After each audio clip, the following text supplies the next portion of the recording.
નમસ્તે મિત્રો, હું છું નવરંગ સાયન અને સ્વાગત છે આપનું આઈ એમ ગુજરાતના અમેરિકા સ્પેશિયલ ન્યૂઝ બુલેટિનમાં.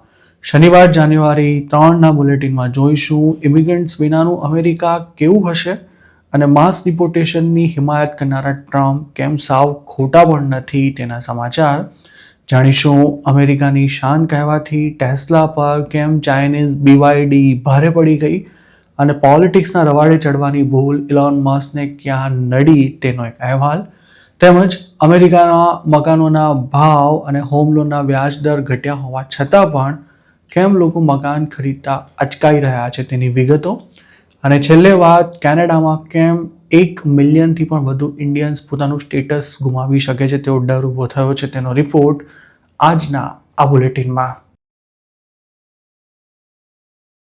અમેરિકાથી લાખો લોકો રાતોરાત ગાયબ થઈ ચૂક્યા છે અને તેમનું ગાયબ થવાનું હજુ પણ ચાલુ જ છે.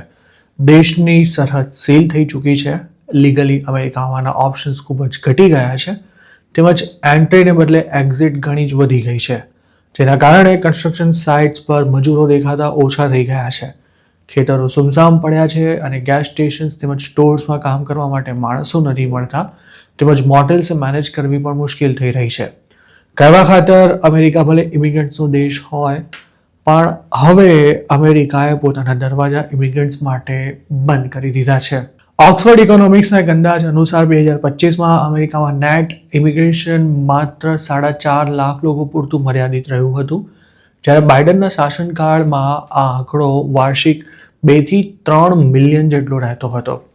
ઇમિગ્રન્ટ્સ જો ન હોત તો કદાચ અમેરિકા આજનું અમેરિકા ન હોત, અને આ વાતની સાબિતી આપવાની પણ કોઈ જરૂર નથી. પણ હવે જ્યારે લીગલ અને ઇલીગલ સૌ કોઈ ઇમિગ્રન્ટને એક જ લાકડીએ હાંકવામાં આવી રહ્યા છે, ત્યારે સવાલ એ થાય છે કે ઇમિગ્રન્ટ્સ વિનાનું અમેરિકા કેવું હશે. અમેરિકામાં 2025માં જે માસ ડિપોર્ટેશન જોવા મળ્યું છે અને 2026માં જે થવાની પૂરી શક્યતા છે, તે 1920ના સમયગાળાની યાદ અપાવી રહ્યું છે, જ્યારે આ દેશે ઇમિગ્રેશનને લગભગ શટડાઉન કરી દીધું હતું. અમેરિકાની કોંગ્રેસે ત્યારે કાયદો પસાર કરી દુનિયાના અડધોઅડધ દેશોના લોકોને US આવવા પર પ્રતિબંધ મૂકી દીધો હતો, જેના કારણે નેટ ઇમિગ્રેશન 0 થઈ ગયું હતું. ત્યારબાદ 1970માં પણ અમેરિકાની કુલ વસ્તીમાં વિદેશમાં જન્મેલા લોકોનું પ્રમાણ 4.7%ના ઓલ ટાઈમ લો લેવલ પર પહોંચી ગયું હતું. ટ્રમ્પના ટોપ એડવાઇઝર સ્ટીફન મિલરનું માનવું છે કે તે સમયે અમેરિકા ખરા અર્થમાં ગ્લોબલ સુપર પાવર હતું. ઇમિગ્રન્ટ્સને તુચ્છ ગણતા ટ્રમ્પ આડકતરી રીતે અનેકવાર કહી ચૂક્યા છે કે અમેરિકાને ઇમિગ્રન્ટ્સની કોઈ જરૂર નથી, અને તેમની સરકારે એક પછી એક નિયમો બનાવી લીગલ ઇમિગ્રન્ટ્સનું પણ અમેરિકા આવવું ખૂબ જ મુશ્કેલ કરી નાખ્યું છે. 20મી સદીમાં પણ અમેરિકામાં આ જ સ્થિતિ હતી, ત્યારે એન્ટી ઇમિગ્રન્ટ સેન્ટિમેન્ટ ખૂબ જ મજબૂત હતું અને નેતાઓ ટ્રમ્પની જ ભાષા તે વખતે બોલતા હતા. ત્યારે ઇમિગ્રેશન એક્ટ ઓફ 1924 બનાવી એશિયાના તમામ ઇમિગ્રન્ટ્સ પર અમેરિકાએ પ્રતિબંધ મૂકી દીધો હતો અને બોર્ડર પેટ્રોલની પણ સ્થાપના કરવામાં આવી હતી. જોકે હવે લગભગ 100 વર્ષ બાદ જાણે કાળચક્ર ફરી રહ્યું હોય તેમ ફરી એ જ સ્થિતિ આવીને ઊભી રહી ગઈ છે. હવે મજૂરોની પહેલા જેવી જરૂર નથી રહી, કારણ કે માણસનું સ્થાન મશીનોએ અને હવે મશીનોનું સ્થાન ઓટોમેશન તેમજ આર્ટિફિશિયલ ઇન્ટેલિજન્સે લઈ લીધું છે. જોકે કેટલાક ફિલ્ડ્સ એવા પણ છે કે જેમાં માણસો વિના ચાલે તેમ નથી. અમેરિકાના વેસ્ટ વર્જિનિયા સ્ટેટમાં જ લગભગ 20% જેટલી નર્સિંગ પોઝિશન્સ ખાલી પડી છે. આવનારા વર્ષોમાં આ સ્ટેટમાં ડોક્ટર્સની પણ ગંભીર અછત ઊભી થવાની શક્યતા છે, કારણ કે વેસ્ટ વર્જિનિયામાં પ્રેક્ટિસ કરતા 33% જેટલા ડોક્ટર્સ વિદેશથી આવેલા છે, અને હવે અમેરિકા આવવું પહેલાં જેટલું આસાન નથી રહ્યું, અને જે લોકો ઓલરેડી અમેરિકામાં છે તેમને પણ પરમેનન્ટ સ્ટેટસ મળવું ખૂબ જ મુશ્કેલ થઈ ચૂક્યું છે. જેમ હોસ્પિટલમાં પેશન્ટ્સને સાચવવા માટે ડોક્ટર્સ અને નર્સની જરૂર છે, તેવી જ રીતે ખેતરોમાં અમુક કામ કરવા માટે પણ માણસો જરૂરી છે. 1970માં યુએસમાં ઇમિગ્રેશન ઘટ્યું ત્યારે લીલી ડુંગળી સહિતના પાક લેવાનું બંધ થઈ ગયું હતું. તેવી જ રીતે પશુપાલનનું પણ ઓટોમેશન સંપૂર્ણપણે શક્ય નથી, અને અમેરિકન્સ આ કામ ક્યારેય નથી કરવાના તે ડોનાલ્ડ ટ્રમ્પ પણ સારી રીતે જાણે છે. બાઇડનના કાર્યકાળ દરમિયાન 8 મિલિયન જેટલા ઇમિગ્રન્ટ્સ અમેરિકા આવ્યા હતા. ટ્રમ્પ આ તમામ લોકોને ડિપોર્ટ નથી કરી શક્યા અને કદાચ કરી પણ નહીં શકે, એટલે હજુ પણ વર્કર્સ મળી રહે છે, પરંતુ જો ડિપોર્ટેશન આ જ સ્પીડે આગળ વધતું રહ્યું તો સ્થિતિ બદલાતા કદાચ વાર પણ નહીં લાગે. દુનિયાના અન્ય વિકસિત દેશોની માફક અમેરિકા પણ હવે ઘરડું થઈ રહ્યું છે અને તેને ઇમિગ્રન્ટ્સ વિના ચાલે તેમ નથી. પણ હાલ જે કંઈ થઈ રહ્યું છે તે સાવ ખોટું છે તેવું કહેવામાં પણ કદાચ અતિશયોક્તિ હશે. અમેરિકામાં હાલ જોબ ગ્રોથ ખૂબ જ ધીમો પડી ગયો છે અને આર્ટિફિશિયલ ઇન્ટેલિજન્સ એન્ટ્રી લેવલની જોબ્સ ખાઈ રહ્યું છે તે પણ એક હકીકત છે. અમેરિકન્સને જ્યારે જોબ મેળવવાના ફાંફા હોય ત્યારે સ્વાભાવિક છે કે લાખો ઇમિગ્રન્ટ્સને વિઝા આપી તેમને અમેરિકા કામ કરવા માટે બોલાવી પોતાના દેશના લોકોને નારાજ કરવાનું કોઈ નેતા ક્યારે પણ અફોર્ડ ન કરી શકે અને ડોનાલ્ડ ટ્રમ્પ પણ તેમાં અપવાદ નથી. રહી વાત ઇમિગ્રેશન ફ્રોડની તો H1B હોય કે પછી ફેક સ્ટોરી રજૂ કરીને માંગવામાં આવતું અસાયલમ, આ બધામાં કેવી ગોલમાલ ચાલે છે તે પણ કોઈનાથી છૂપું નથી. ઇમિગ્રન્ટ્સ વિનાનું અમેરિકા અલગ હશે પણ આ બદલાવ મહેસૂસ થવામાં કદાચ વર્ષોના વર્ષો લાગી જશે અને ત્યાં સુધી રાહ જોવાનો અત્યારે કોઈ જ મતલબ નથી. મહત્વની વાત એ પણ છે કે અમેરિકાએ ઇમિગ્રેશન સાવ બંધ કરી દીધું છે તેવું પણ નથી, પણ જે અનસ્કિલ્ડ લોકો એક યા બીજી ટ્રીક અપનાવી અમેરિકામાં અત્યાર સુધી ઘૂસી જતા હતા તેના પર હવે ચોક્કસ નિયંત્રણો મૂકવાના પ્રયાસ થઈ રહ્યા છે. રહી વાત ઇન્ડિયન્સની તો એટલું સમજી લેવું જરૂરી છે કે અમેરિકા પોતાની ઇમિગ્રેશન પોલિસી ઓપન રાખે કે ક્લોઝ તે તેનો પોતાનો વિષય છે. અમેરિકા જવા નહીં મળે તો કરિયર બરબાદ થઈ જશે તેવું જો કોઈને લાગતું હોય તો તે પ્રોબ્લેમ અમેરિકાનો નહીં પણ આપણો છે. અમેરિકા માટે સ્ટેટસ સિમ્બોલ ગણાતી ટેસ્લાએ દુનિયાની નંબર 1 ઇલેક્ટ્રિક કાર કંપનીનો તાજ ગુમાવ્યો છે. તેનાથી પણ મહત્વની વાત એ છે કે ટેસ્લા પાસેથી આ ખિતાબ આંચકી લેનારી BYD એટલે કે બિલ્ડ યોર ડ્રીમ્સ એક ચાઇનીઝ કંપની છે.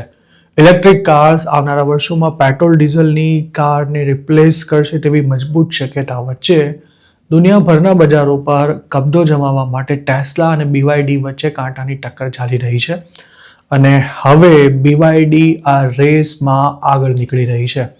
ચાઇનીઝ ફોન મેકર શાઓમીએ પણ આ ફિલ્ડમાં ઝંપલાવ્યું હોવાથી ટેસ્લા માટે આગામી દિવસોમાં કોમ્પિટિશન વધવાના પૂરા એંધાણ છે. 2025ના છેલ્લા 3 મહિનામાં ટેસ્લાનું વેચાણ 16% ઘટ્યું છે તેવું કંપનીએ શુક્રવારે જણાવ્યું હતું, જ્યારે સમગ્ર વર્ષ દરમિયાન ટેસ્લાનો બિઝનેસ 9% ડાઉન થયો છે અને આ વર્ષ દરમિયાન પહેલીવાર ટેસ્લા કરતાં BYDએ ગ્લોબલ માર્કેટમાં વધારે કાર્સ વેચી છે. 2025માં જ ટ્રમ્પના રવાડે ચડીને ઇલોન મસ્કે પોતાનો કામ ધંધો છોડી સેવા પર વધારે ધ્યાન આપ્યું હતું, પરંતુ ટ્રમ્પની મફતની સેવા દુનિયાના સૌથી ધનવાન વેપારી એવા ઇલોન મસ્કને ભારે પડી ગઈ છે અને તેમણે ખુદ પણ આ વાતનો એક સમય સ્વીકાર કર્યો હતો. 2025માં ટેસ્લાએ આખી દુનિયામાં 1.64 મિલિયન કાર્સ વેચી હતી, જ્યારે 2024માં આ આંકડો 1.8 મિલિયન હતો.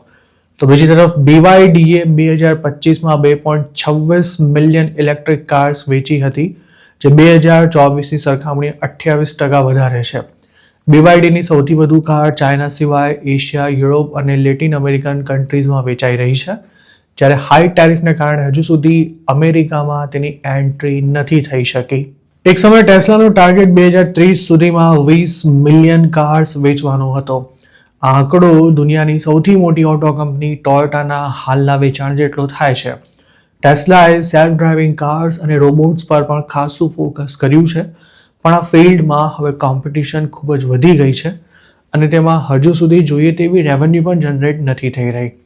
ટેસ્લા હાલ પણ અમેરિકામાં સૌથી વધુ ઇલેક્ટ્રિક કાર્સ બનાવતી કંપની છે, પણ ટ્રમ્પ એડમિનિસ્ટ્રેશને ઇલેક્ટ્રિક વ્હીકલ્સના વેચાણને પ્રોત્સાહન આપવાનું બંધ કરી દેતા ટેસ્લા સહિતની કંપનીઝ માટે આગામી સમય પડકારજનક સાબિત થઈ શકે છે. 2026માં પણ અમેરિકામાં ઇલેક્ટ્રિક વ્હીકલ્સના વેચાણમાં કોઈ વધારો થવાની શક્યતા હાલ ના બરાબર છે, પણ 2027માં માર્કેટમાં $30,000થી ઓછી કિંમત ધરાવતા મોડેલ્સ ઉપલબ્ધ થતાં વેચાણ પર તેની પોઝિટિવ અસર થવાના ચાન્સ છે. હાલ દુનિયાના દરેક દેશમાં પેટ્રોલ ડીઝલની સરખામણી ઇલેક્ટ્રિક કાર્સ ઘણી જ મોંઘી પડે છે અને અમેરિકામાં પણ આ જ સ્થિતિ છે. જોકે સરકારે ઇન્સેન્ટિવ્સ આપવાનું બંધ કરી દેતા યુએસમાં ઇલેક્ટ્રિક કાર્સની કિંમત ઘટી રહી છે અને તેના ઘણા મોડેલ $40,000થી પણ ઓછી કિંમતમાં વેચાઈ રહ્યા છે. ટેસ્લાએ પણ ઓક્ટોબર 2025માં $37,000 ઓછી કિંમત ધરાવતી મોડેલ 3 સેડાનનું વેચાણ શરૂ કર્યું હતું. આ કારની કિંમત ઘટાડવા માટે તેમાં સસ્તું ઇન્ટિરિયર મટીરિયલ વાપરવામાં આવ્યું છે, તેમજ FM રેડિયો પણ કાઢી નખાયો છે. આ સિવાય ટેસ્લાએ પોતાની આ સૌથી સસ્તી કારની રેન્જમાં પણ સાઇઝેબલ ઘટાડો કરેલો છે.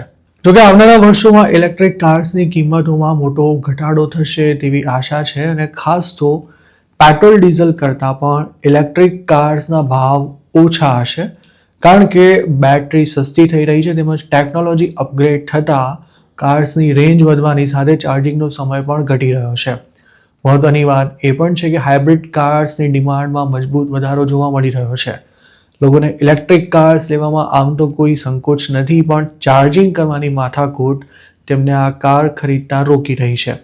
જોકે અમેરિકા સહિતના દેશોમાં યુઝડ ઇલેક્ટ્રિક કાર્સની ડિમાન્ડ વધી રહી છે. અમેરિકામાં મકાનોના ભાવમાં આવેલો તીવ્ર ઉછાળો હવે ધીરે ધીરે શમી રહ્યો છે. 30 વર્ષની ફિક્સ મોર્ગેજનો વ્યાજ દર પણ ઘટીને 6.19% જેટલો થઈ ગયો છે અને તેની સાથે સાથે હવે એક્ટિવ લિસ્ટિંગમાં પણ 12% જેટલો વધારો જોવા મળ્યો છે. જોકે તેમ છતાંય ડાઉન પેમેન્ટની વ્યવસ્થા કરવાનું મુશ્કેલ થઈ રહ્યું હોવાથી લોકો મકાન ખરીદવાનું ટાળી રહ્યા છે. realtor.comના એક રિપોર્ટ અનુસાર હાલની સ્થિતિમાં જો કોઈએ લોન પર મકાન ખરીદવું હોય તો પણ તેને ડાઉન પેમેન્ટ ભરવા માટે 7 વર્ષ સુધી બચત કરવી પડે તેમ છે. એક વર્ષ પહેલા યુએસમાં મકાનોની કિંમતો જે સ્તર પર હતી તેમાં ઘટાડો થયો છે અને અમુક લોકેશન્સ પર તે ફ્લેટ રહી છે. S&Pના હોમ પ્રાઇસ ઇન્ડેક્સ અનુસાર શિકાગો, ન્યુયોર્ક અને ક્લેવલેન્ડમાં મકાનોના ભાવ વધ્યા છે, જ્યારે ટેમ્પા, ફિનિક્સ અને ડાલાસમાં મકાનોના ભાવમાં સૌથી મોટો ઘટાડો જોવા મળ્યો છે. તો બીજી તરફ સમગ્ર અમેરિકામાં મકાનોના એવરેજ ભાવમાં થઈ રહેલો વધારો ઇન્ફ્લેશન કરતાં ઓછો રહ્યો છે. જેમ કે ઓક્ટોબરમાં ઇન્ફ્લેશન 3.1% નોંધાયો હતો, જ્યારે મકાનોના ભાવમાં એવરેજ 1.8% વધારો જોવા મળ્યો હતો. જો ઇન્ફ્લેશન પ્રમાણે મકાનોની કિંમત એડજસ્ટ કરીએ તો ખરેખર ભાવ ઘટ્યા છે. રાહતની વાત એ છે કે હવે મોર્ગેજ રેટ્સ પણ નીચે આવી રહ્યા છે. 2025ની શરૂઆતમાં હોમ લોનનો વ્યાજ દર 7%થી પણ વધારે હતો, જ્યારે ડિસેમ્બરના છેલ્લા વીકમાં તે 6.19% પર આવી ગયો હતો. આ બાબત દર્શાવે છે કે હવે લોન પર મકાન લેવું સસ્તું પડશે. યુએસમાં મકાનની એવરેજ કિંમત $4.10 લાખ ગણવામાં આવે છે. જો આટલી વેલ્યુ ધરાવતા મકાનને 20% ડાઉન પેમેન્ટ ભરીને કોઈ લોન પર ખરીદશે તો હવે તેને વ્યાજદર ઘટતા દર મહિને $200નો ફાયદો થઈ શકે છે. ખાસ તો મકાનોની ઘટેલી કિંમત અને વ્યાજના નીચા દર ફર્સ્ટ ટાઈમ બાયર્સની અફોર્ડેબિલિટી વધારે છે.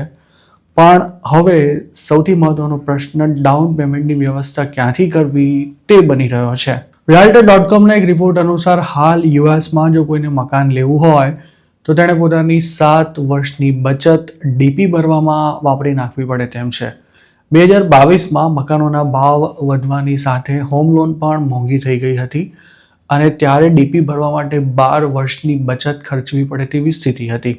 2026ની શરૂઆતમાં તેમાં ખાસો ઘટાડો થયો છે, પણ હજુ તે પ્રી પેન્ડેમિક લેવલથી ડબલ છે, કારણ કે 2020ની સરખામણીએ હાલ લોકોની બચત કરવાની ક્ષમતામાં ઘટાડો થયો છે, જેના માટે ઘટેલી આવક અને વધેલી મોંઘવારી જવાબદાર છે. જોકે એ પણ રાહતની વાત એ છે કે માર્કેટ ક્રેશ થવાથી લિસ્ટિંગ રદ થવાના પ્રમાણમાં જે વધારો થયો હતો તેમાં હવે ઘટાડો જોવા મળી રહ્યો છે, જેને કારણે માર્કેટમાં મકાનોનો સપ્લાય વધ્યો છે અને મકાનોના સોદા થવાનું પ્રમાણ પણ મક્કમ ગતિએ વધી રહ્યું છે. realtorના ચીફ ઇકોનોમિસ્ટ લોરેન્સ યુનનું કહેવું છે કે લોઅર મોર્ગેજ રેટ અને લોકોની આવકમાં થયેલા વધારાને કારણે હાઉસિંગ અફોર્ડેબિલિટી વધી રહી છે અને લોકો પાસે ઓપ્શન્સ પણ વધી રહ્યા હોવાથી વધુને વધુ બાયર્સ પ્રોપર્ટી ખરીદવા માટે તૈયારી દર્શાવી રહ્યા છે. કેનેડામાં રહેતા ઇન્ડિયન્સનું કાઉન્ટડાઉન આમ તો ઘણા સમયથી શરૂ થઈ ગયું હતું અને તેમાં ખાસ તો જેમની વર્ક પરમિટ એક્સપાયર થઈ રહી છે તેમને 2026 સુધીમાં કેનેડા છોડવું પડે તેવી સ્થિતિ છે અને આંકડો લાખોમાં થાય છે. ઇમિગ્રેશન કન્સલ્ટન્ટ કવર સૈરાએ હિન્દુસ્તાન ટાઈમ્સ સાથે અંગે વાત કરતા જણાવ્યું હતું કે IRCCના ડેટા અનુસાર 2025 સુધીમાં 10,53,000 ઇમિગ્રન્ટ્સની વર્ક પરમિટ એક્સપાયર થવાની હતી અને 2026માં આ આંકડો 9.25 લાખથી પણ વધારે રહેવાનો છે. કેનેડામાં ભણવાનું પૂરું થઈ ગયું હોય ત્યારબાદ સ્ટુડન્ટ્સને વર્ક પરમિટ મળતી હોય છે અને વર્ક પરમિટ પૂરી થવાની હોય તે પહેલાં ઇમિગ્રન્ટે પરમેનન્ટ રેસિડન્સી મેળવી લેવાની રહે છે કે પછી બીજું કોઈ સ્ટેટસ તેને મેળવવું પડે છે. જો PR ન મળી શકે તો વર્ક પરમિટ પૂરી થયા બાદ કેનેડા છોડવાનો પણ વારો આવી શકે છે, કારણ કે હવે મોટાભાગના કેસમાં વર્ક પરમિટ રિન્યૂ કરવા સહિતના બીજા કોઈ લીગલ ઓપ્શન્સ નથી મળી રહ્યા. 2025 અને 26માં જે લોકોની વર્ક પરમિટ પૂરી થઈ ગઈ છે અથવા તો થવાની છે તેમાંના અડધો ઇન્ડિયન્સ હોવાનું અનુમાન છે. જો તેઓ બીજા કોઈ વિઝા નહીં મેળવી શકે કે પછી PR નહીં થઈ શકે તો તેઓ પોતાનું લીગલ સ્ટેટસ ગુમાવશે.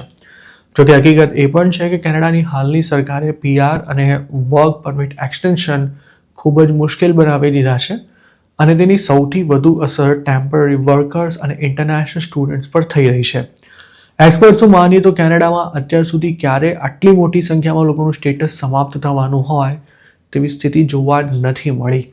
2026ના પહેલા ક્વાર્ટરમાં જ 3.15 લાખ પરમિટ એક્સપાયર થવાની છે, જ્યારે 2025ના છેલ્લા ક્વાર્ટરમાં 2.91 લાખ વર્ક પરમિટ એક્સપાયર થઈ હતી. ઇમિગ્રેશન એટર્નીઝનું માનવું છે કે mid-2026 સુધીમાં કેનેડામાં 2 મિલિયનથી પણ વધુ લોકો કોઈ સ્ટેટસ વિના રહેતા હશે તેવી શક્યતા છે, જેમાંના 50% ઇન્ડિયન્સ હોઈ શકે છે. આ સિવાય સ્ટડી પરમિટ પૂરી થતી હોય તેવા ઇન્ડિયન્સનો આંકડો પણ ઘણો મોટો છે અને તેવી જ રીતે ઢગલાબંધ લોકોની અસાયલમની એપ્લિકેશન્સ પણ રિજેક્ટ થવાના પૂરા ચાન્સ દેખાઈ રહ્યા છે. કેનેડામાં વધી રહેલી અનડોક્યુમેન્ટેડ પોપ્યુલેશનની અસર દેખાવાની પણ શરૂ થઈ ગઈ છે. ખાસ તો ગ્રેટર ટોરન્ટો એરિયા, બ્રેમ્પટન અને કેલ્ડનમાં કેટલાક વિસ્તારોમાં લીગલ સ્ટેટસ ન ધરાવતા ઇમિગ્રન્ટ્સ તંબુ બાંધીને રહી રહ્યા છે. કેનેડામાં 2027 સુધી આ જ પ્રકારની સ્થિતિ રહે તેવી શક્યતા છે. તેવામાં હાલ જે લોકો વર્ક પરમિટ પર છે કે પછી ઇન્ડિયાથી કેનેડા આવવા માંગે છે તેમણે લોંગ ટર્મ પ્લાનિંગ કરવું ખૂબ જ જરૂરી બની ગયું છે. છેલ્લે 2023-24 સુધી ઇન્ડિયાથી કેનેડા જાણે વન વે ટ્રાફિક હોય તેમ લોકો ગમે તેમ કરીને ત્યાં પહોંચી જવાના પ્રયાસ કરતા હતા અને ત્યારે કેનેડાના સ્ટુડન્ટ વિઝા આરામથી મળી પણ જતા હતા.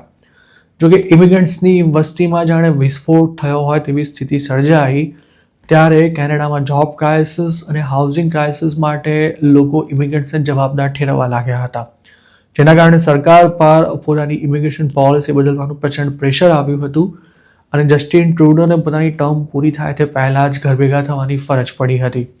બસ ત્યારથી જેટલા ઇન્ડિયન્સ કેનેડા જઈ રહ્યા છે તેના કરતાં વધારે પાછા આવી રહ્યા છે. કેનેડામાં 4-5 વર્ષનો સ્ટે કરીને મજબૂરીમાં ઇન્ડિયા પાછા આવતા લોકોને ઇન્ડિયામાં સેટ થવામાં પણ ખૂબ જ તકલીફ પડતી હોય છે. ખાસ તો કેનેડાની ડિગ્રી પર ઇન્ડિયામાં સારી જોબ શોધવી ખૂબ જ મુશ્કેલ છે.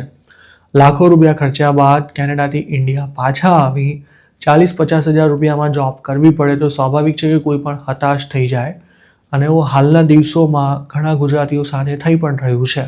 તો મિત્રો, આ હતા અમેરિકાના આજના મુખ્ય સમાચાર.